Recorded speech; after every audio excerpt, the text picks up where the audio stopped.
de grandiosa bendición y motivación a cada uno de nosotros. El hecho de que vayamos simplemente hoy a dar la presentación de la carta como introducción, eso indica que nosotros hoy nos daremos cuenta de cuán importante es el contenido al que nosotros estaremos viendo a lo largo de este domingo, porque al presentar esta introducción hablaremos de qué tipo de contenido vamos a ver a lo largo de todos estos domingos. Yo creo que nos va a llevar lo que le queda al año predicando. Si Judas con un solo capítulo pudimos predicar 11 predicaciones de Judas, 25 versículos. Imagínense, la carta de Filipenses es bastante corta también, consta de 4 capítulos, pero nosotros queremos que el Señor nos ayude, hermano.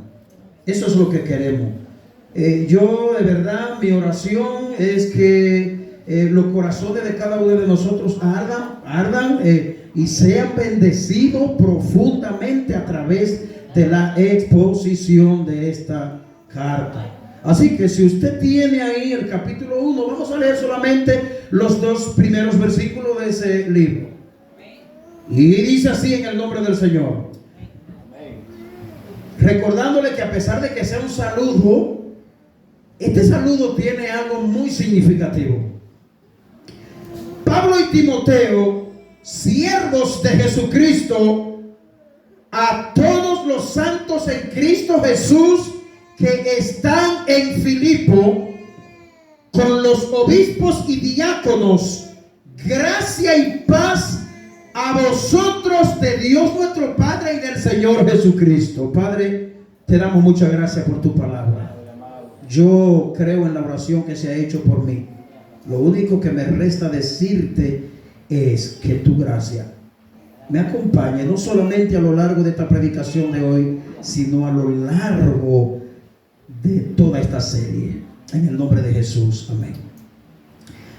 Ya hemos enfatizado de una manera u otra, fuera de cámara, porque ahora pues se empezó a grabar, de que esta carta es una carta extremadamente importante. Es muy singular. Cuando digo de que es una carta singular, lo que me refiero es que esta carta tiene cosas únicas que no la tienen las demás cartas del apóstol Pablo. Pablo es un escritor del Nuevo Testamento quien a su cargo escribió 13 cartas. Es decir, que Pablo es el autor primordial de la gran cantidad de contenido que tiene el Nuevo Testamento. Esto quiere decir que el apóstol Pablo fue un hombre usado grandemente por Dios. Esto también quiere decir que del apóstol Pablo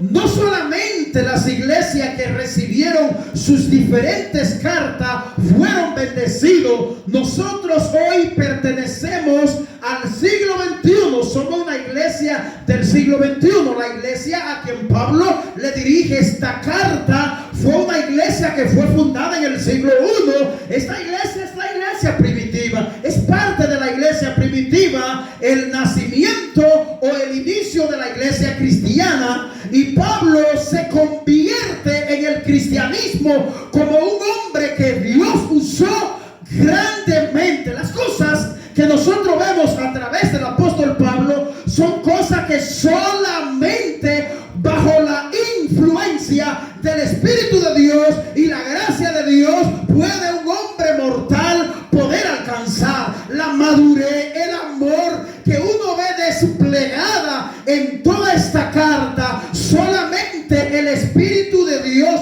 puede impregnar a alguien de un amor tan grande como el que el apóstol Pablo expresa en esta carta. Y esto es una de las cosas que ponen a esta carta como algo único o una característica única de esta carta. Y es que en las demás cartas Pablo hace algunas reprensiones. Por ejemplo, no es lo mismo comparar, si usted ha tenido la oportunidad de leer todas las cartas de Pablo, no es lo mismo comparar el contenido de Filipenses con el contenido de Primera y Segunda de Corintios, porque estas cartas allí Pablo corrige y muchas cosas. Aquí en Filipenses no vemos a Pablo reprendiendo a la iglesia de Filipenses, todo lo contrario. A lo largo de esta carta nosotros vamos a ver a Pablo elogiando la madurez y el crecimiento espiritual que estos creyentes de Filipo habían alcanzado, hermano.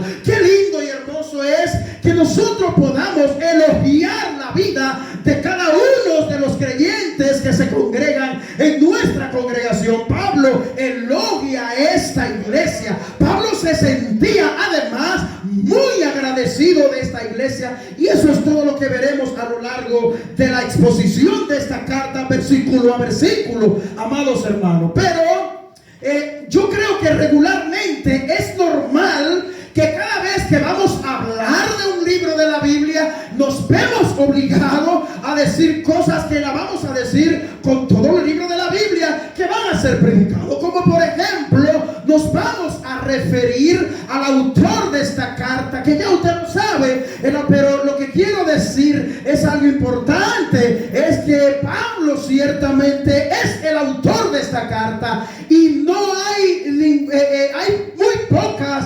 objeciones hacia la autenticidad del autor de esta carta. Hay otros libros de la Biblia, incluyendo algunas de las cartas de Pablo, que son profundamente cuestionadas, de que el autor que se atribuye y se ha venido atribuyendo a lo largo de la historia no es el autor. Sin embargo, al llegar a esta carta nos damos cuenta que el testimonio unánime de la iglesia primitiva es que le atribuye a Pablo esta carta, de manera que las evidencias que a través de la historia muestran y hablan contundentemente de que Pablo es el autor de esta carta. Cuando usted vaya a leer a Filipenses, no dude de que usted está leyendo una carta que Pablo escribió con sus plumas. Pablo es el autor de esta carta. Versículo 1, Pablo y Timoteo, siervos de Jesucristo, a todos los santos en Cristo que están en Filipo. Pablo se la dirige a ellos. Y usted podría decir, pastor, pero al inicio Pablo se presenta como autor y a Timoteo como coautor, porque dice Pablo y Timoteo. Pues más adelante explicaremos por qué razón Timoteo aparece aquí en esta salutación o saludo de inicio de la carta. Gloria a Dios. Bueno, la iglesia primitiva de forma unánime, esto significa que todos los líderes prominentes, grandes estudiosos de la iglesia primitiva le atribuyeron esta carta al apóstol Pablo. Pero hay otras evidencias también, y es que esta carta contiene a lo largo de su contenido muchas referencias personales del apóstol Pablo. Es decir, que usted va a encontrar, a medida que vaya leyendo los 4 capítulos de esta carta, vas a encontrar en ella muchas referencias personales del mismo Pablo. Esto es una evidencia extremadamente poderosa, porque si usted envía una carta a un lugar y alguien duda de quién la escribió, pero en el contenido de la carta hay muchas menciones de usted mismo, bueno, fue a Neuri que escribió esta carta, por poner un ejemplo. Entonces, mis hermanos, estamos claros y convencidos de que Pablo es el autor de esa carta. Sin lugar a duda, cada uno de estos hechos manifiestan de que Pablo escribió esta carta, no hay duda. Pero también el contenido de esta carta, la escritura, es muy parecida y muy similar a otros escritos del apóstol Pablo. Es como si nosotros conociéramos la manera en la que alguien escribe y leemos un escrito de una persona que dudemos de quién lo escribió y la escritura se parezca a otra que está bien clara de que la escribiste tú. Bueno, otra cosa que es imposible poder dejar de referirnos a ella, aparte de la autoría, es la fecha. ¿Y por qué son interesantes cada uno de estos datos? Bueno, cada uno de estos datos son muy importantes para la misma interpretación del texto bíblico y la edificación de su vida al leer este texto. Bueno, Pablo escribe, vamos a referirnos de la fecha y el lugar, aunque el lugar no está bien claro de dónde Pablo redactó esta carta. Lo cierto y contundente es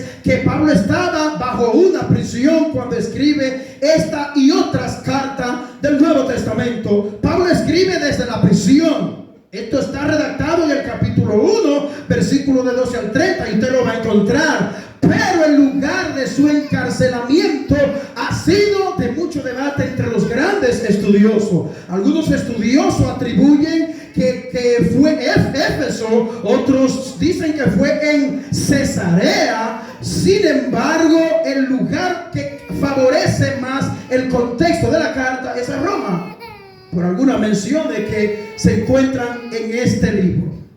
Pero ¿qué pudiera ser importante nosotros ver en esta carta? Algunos pasajes, palabras clave que están en esta carta. Y es importante que usted comprenda esas palabras clave que aparecen en este libro, porque le van a ayudar a usted cuando lea este libro, cuando usted lea esta carta, que de hecho a lo largo de esta serie usted debería tomarse un tiempo de 30 minutos por lo menos en su devocional personal de leer esta carta, porque se está predicando de ella. Pero ¿cuáles palabras claves encontramos a lo largo de este libro? Es la palabra gozo y regocijo. Esta palabra aparece alrededor de 16 veces a lo largo de esta carta.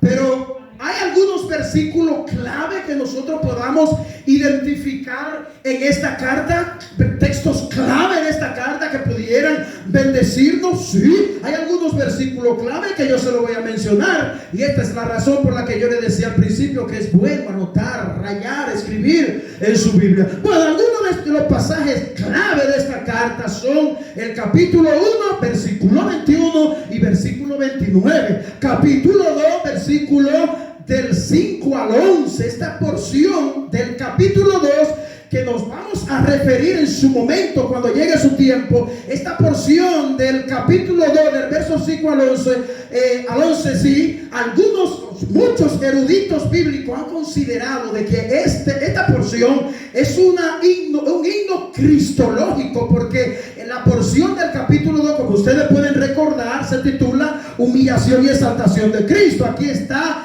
el ejemplo que Pablo le presenta a los filipenses, que ellos debían seguir de Cristo, y por eso algunos piensan que era un himno personal que Pablo había escrito para cantar, y este himno era un himno cristológico porque se refería a Cristo Jesús.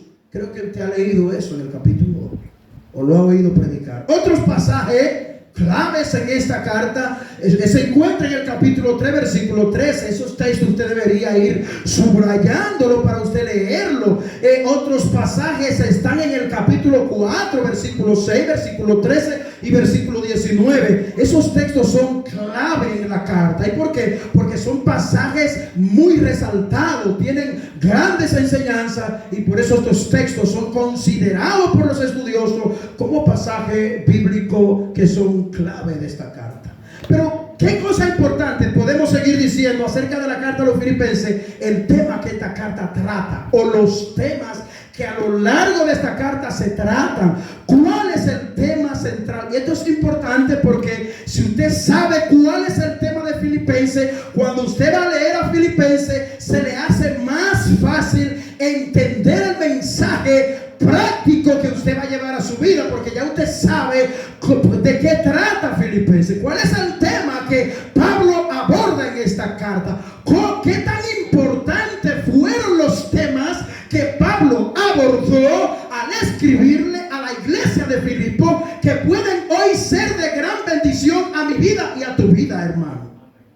¿Cuáles son esos temas? Bueno, Pablo aborda aquí el tema principal en esta carta, es el afán de Pablo por animar a los cristianos de Filipo. Esa era la motivación principal de Pablo, animar a estos cristianos, brindarle ánimo. Recuerden que Pablo estaba preso y ellos, de una manera u otra, eso le había afectado, se sentían tristes, pero Pablo desde la prisión le escribe a ellos para darle a entender a ellos: yo estoy bien, yo estoy lleno de gozo. Por eso es que esta carta, su tema central es el gozo. Por eso se le llama la carta del gozo, como lo mencioné hace unos días.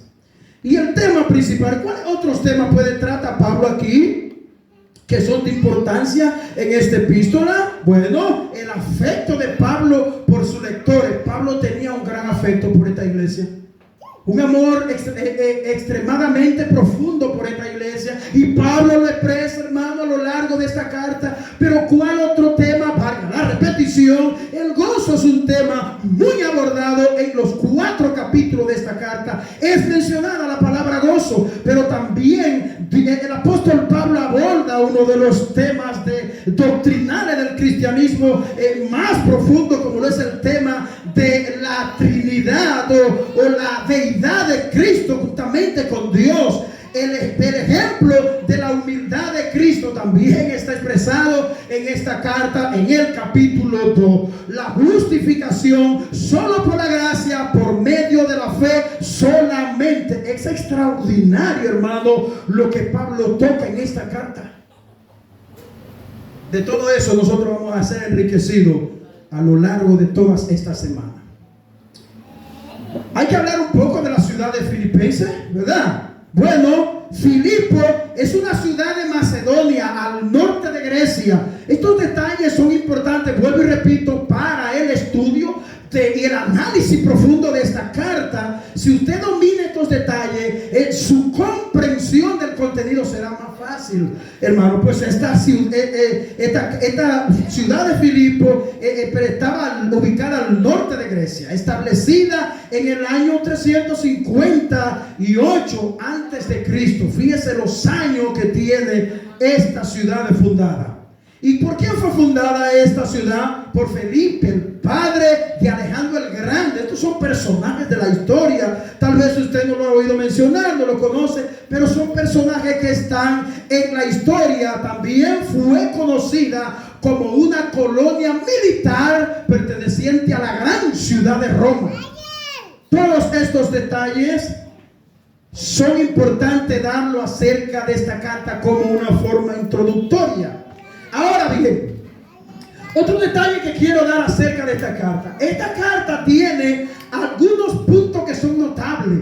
Y cuando yo hablo de puntos notables, me estoy refiriendo nada más y nada menos a cosas que solamente Filipenses la toca únicamente. Hay puntos que son notables que pertenecen a esta carta a los filipenses. ¿Y cuáles son esas cosas notables que podemos ver? Por ejemplo, la número 1 es que Filipenses no tiene una sola cita bíblica del Antiguo Testamento. Sin embargo, otros libros de la Biblia, incluyendo escritos de Pablo, Pablo cita el Antiguo Testamento. Aquí en Filipenses usted no va a encontrar una sola cita del Antiguo Testamento. Es algo notable en esta carta. ¿Cuál otra cosa notable? Vemos aquí en esta carta la palabra gozo y corona, que ya nos referimos a ella, están en los 4 capítulos de esta carta. Esas son cosas notables que encontramos aquí. ¿Y qué otra cosa? Que hay muchas exhortaciones de la unidad a tener una misma mente. Pero ¿qué otra cosa nosotros encontramos? Y esto es muy importante lo que voy a mencionar. Nosotros encontramos aquí en Filipenses que un personaje llamado Epafrodito, colaborador del apóstol, enfermó gravemente al punto de morir. Sin embargo, Pablo, con todos los dones que tenía y un don extraordinario de sanidad, no pudo sanar a Epafrodito. Ahora, ¿qué quiere decir esto? Que la necesidad más importante que podemos tener nosotros no es la necesidad física, no es la necesidad de tener salud física, sino más bien la salud espiritual. Pero Epafrodito, gracias a Dios, que Dios lo sanó. ¿Cuál es nuestra relación con Cristo que aparece en esta carta? Bueno, la relación con Cristo que aparece en esta carta son las siguientes, y esto es algo también muy notable, aparecen en los 4 capítulos de la carta. Cada uno de estos detalles que nosotros estamos dando serán abordados con más detalle cuando llegue su momento y los textos bíblicos referidos en esta carta. Oiga bien, ¿cuál es la relación suya y mía? Esto es algo digno de ser anotado. En el capítulo 1, Cristo es nuestra vida. Y Él controla también nuestras vidas. En el capítulo 2, Cristo es nuestro ejemplo a seguir. el ejemplo para nuestra vida y nuestro caminar cristiano. Es decir, que si nosotros queremos encontrar en Filipenses un ejemplo, no es el ejemplo de los filipenses porque eran buenos, ofrendando y aportando para la obra de Dios. No era que Pablo era un gran apóstol, no, era que Cristo era nuestro mayor ejemplo de humildad, de sencillez, de servicio, etcétera, etcétera. Pero también en el capítulo 3, Cristo es nuestra meta final. No hay otra meta. En el capítulo 4, Cristo es la razón de nuestro gozo, nuestra fuerza para vivir la vida cristiana. Todo eso está en estos 4 capítulos. Pero ¿qué veremos nosotros en los textos que leímos? Esto es muy importante. En los pasajes bíblicos que nosotros leímos, vamos a ver un saludo diferente, pero con grandes verdades. ¿Por qué he titulado, vamos a decir, este encabezado de esta manera? Porque cuando yo llego al saludo que Pablo hace en esta carta, yo lo comparo con otros saludos que Pablo hace en sus demás cartas y veo una diferencia, y estos detalles son muy significativos y lo vamos a explicar detalladamente para que usted comprenda la riqueza que hay en el breve saludo que Pablo hace al dirigir esta carta a la iglesia, a los filipenses. Yo me imagino y tengo la idea de que cuando esta carta llegó a Filipenses, cuando los cristianos de esta iglesia, que era una iglesia muy organizada, cuando ellos leyeron esta carta, yo me imagino el gozo y la felicidad que brotaba de los miembros de esta iglesia cuando ellos leyeron esa carta en público. Ese debe ser el anhelo de la iglesia bíblica de Quitacoraza al escuchar exponer la carta a los filipenses. ¿Por qué? Porque esta carta ha de ser de gran bendición y entusiasmo en tu vida y en mi vida. ¿Te sientes desanimado? ¿Sientes que está bajo prueba y preocupación? Esta carta es para ti y para mí. Un saludo diferente, pero con grandes verdades bíblicas. Y este saludo empieza diciendo, versículo 1, Pablo y Timoteo. Que Timoteo esté aquí mencionado como coautor, como le dije al principio, junto con Pablo, no significa que la autoría pertenezca a Timoteo también. Voy a dar algunos detalles que son importantes acerca de esto.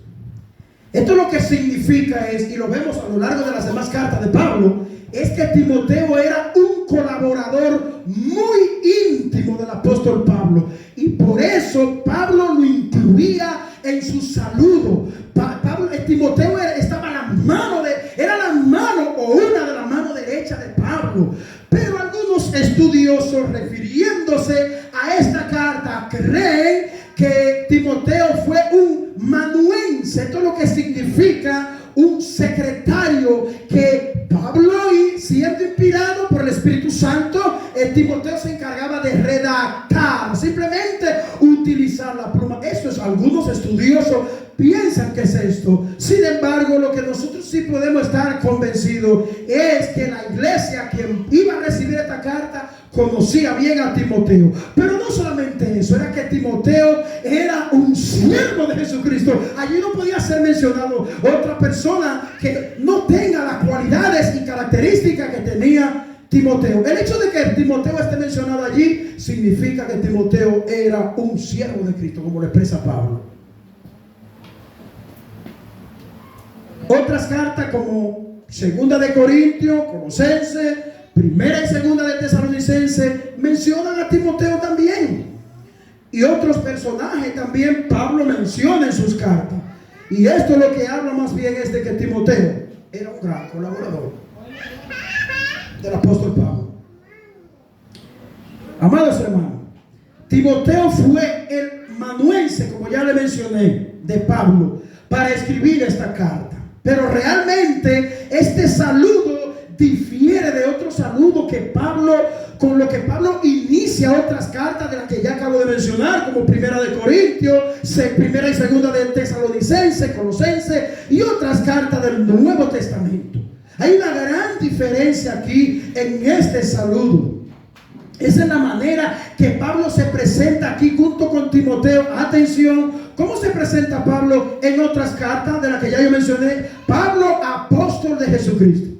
Así se presenta Pablo en Primera de Corintios, Primera y Segunda de Tesalonicenses y en algunas otras cartas del Nuevo Testamento. Pero ¿cómo se presenta Pablo aquí en Filipenses? Y esto es lo que le da la singularidad, o sea, la diferencia de este saludo de otras cartas. Y que Pablo se presenta simplemente como Pablo y Timoteo, siervos de Jesucristo. ¿Qué importancia tiene el que Pablo diga, no diga, yo soy el apóstol de Jesucristo, Filipenses, aquí ustedes yo lo voy a escribir? ¿Qué significa que él se presente como siervo? ¿Cuál es la connotación de la palabra siervo? ¿Cómo me afecta a mí el que el apóstol Pablo se dirija a sí mismo, este gran hombre de Dios, como un siervo? Bueno, entendiendo el significado de la palabra siervos, nos daremos cuenta cuán importante es la forma en la que Pablo se está presentando. Si no entendemos el significado y la connotación que tiene la palabra siervo, no vamos a entender que este saludo es muy importante para nosotros hoy. Y es que la palabra siervo significa, escuche bien, la palabra siervo significa que no es la manera en la que Pablo se presenta en otras cartas. Siervo literalmente significa esclavo. En otra palabra, Pablo lo que está diciendo, Pablo y Timoteo, esclavo de Cristo.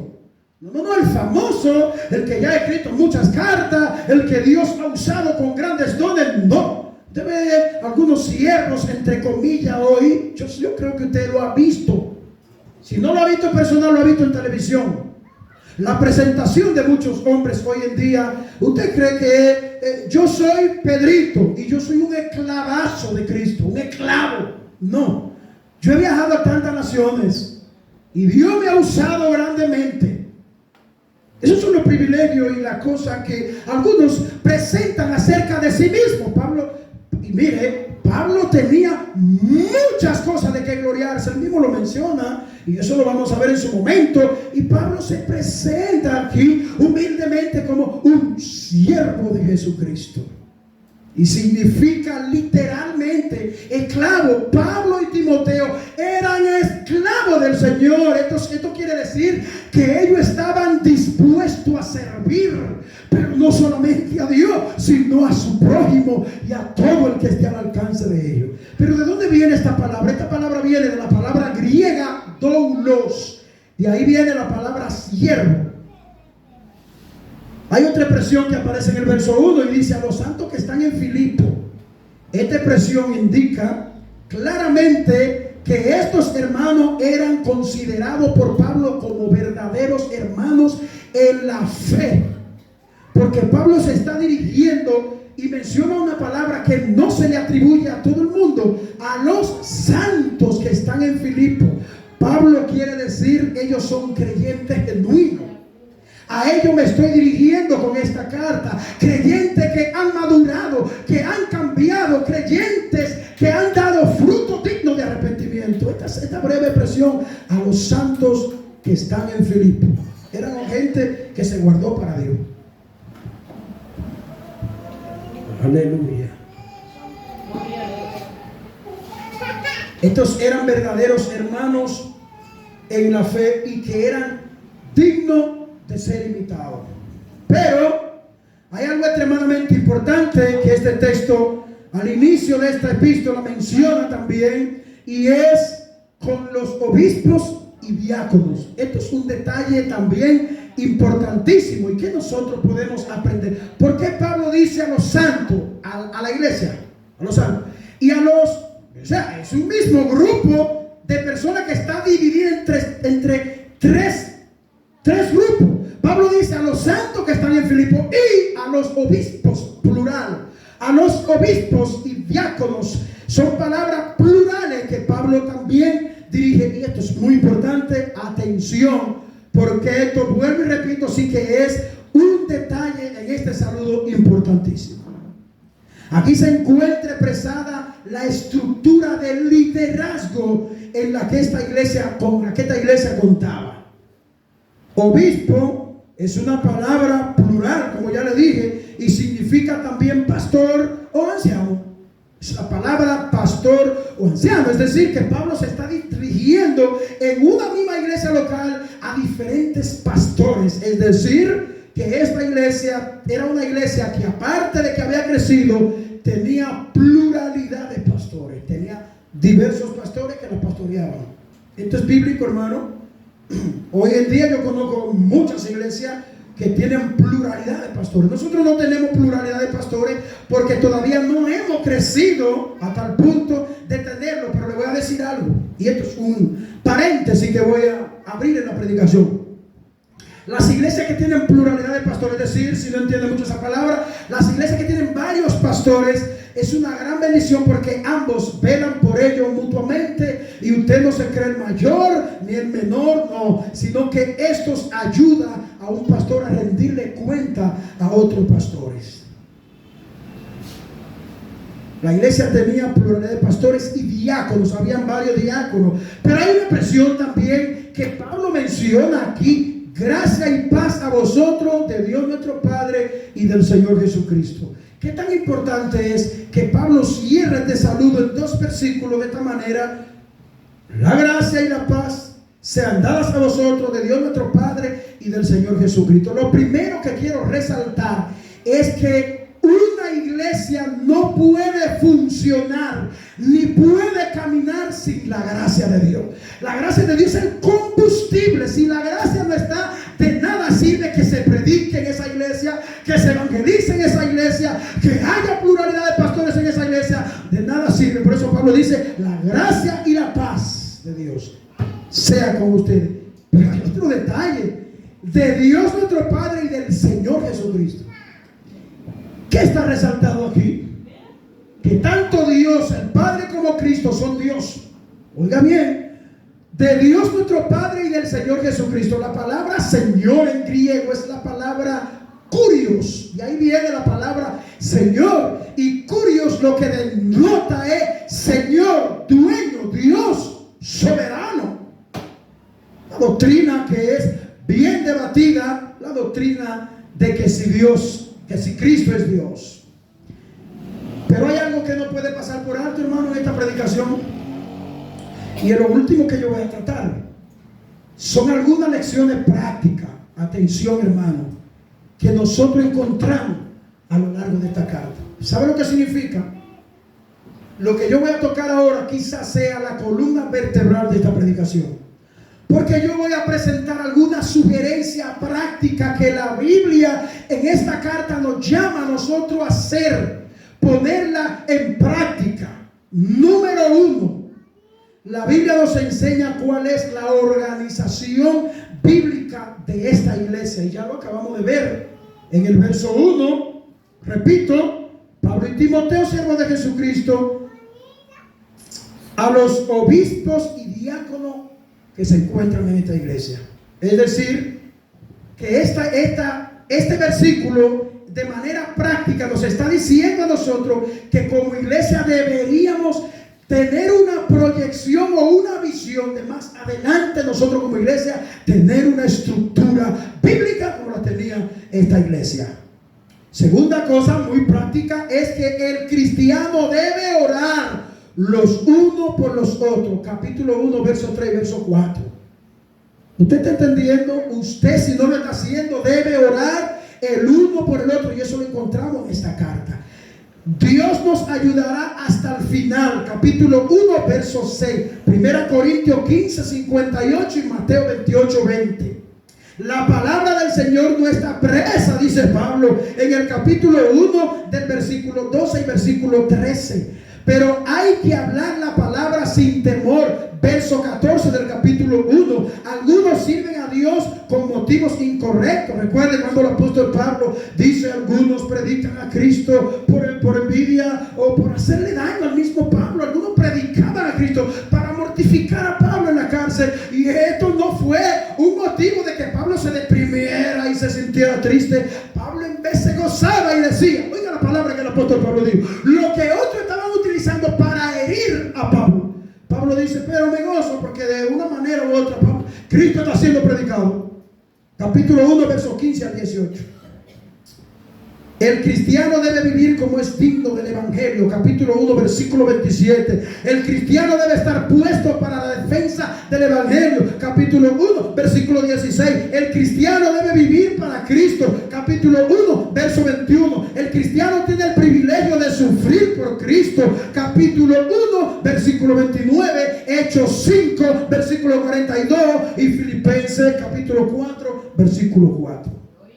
Eso es extremadamente importante porque esta es la parte práctica de esta carta.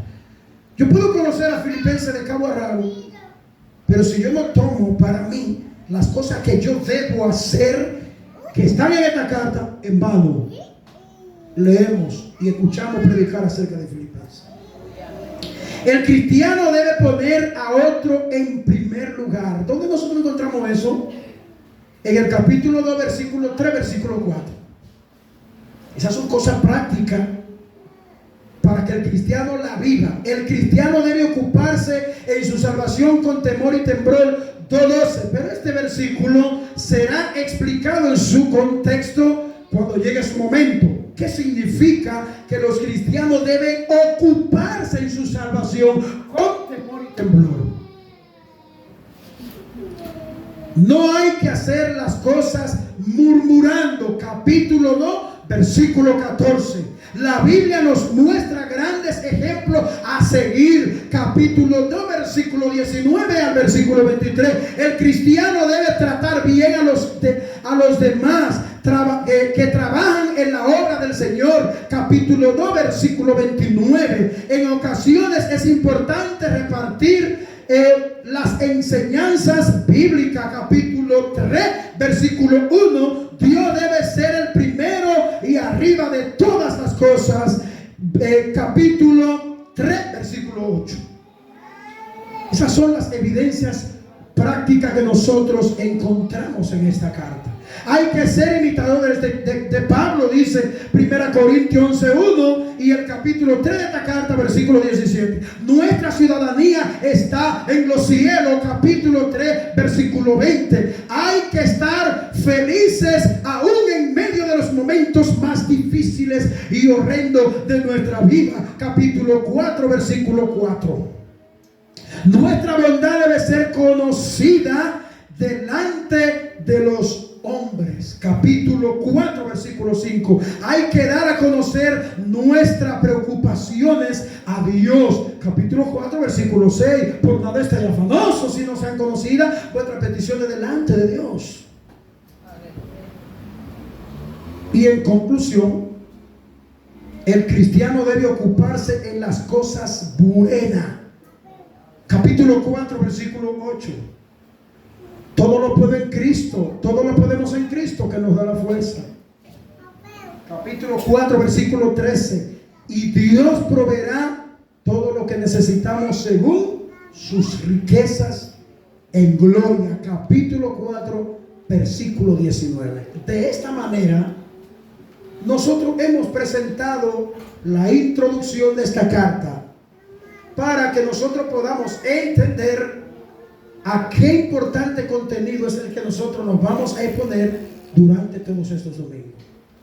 No lo trajo hoy, pero traiga su cuadernito para que anote cosas importantes. Demos gracias a Dios. Padre, muchas gracias. Oh Señor, gracias por tu palabra.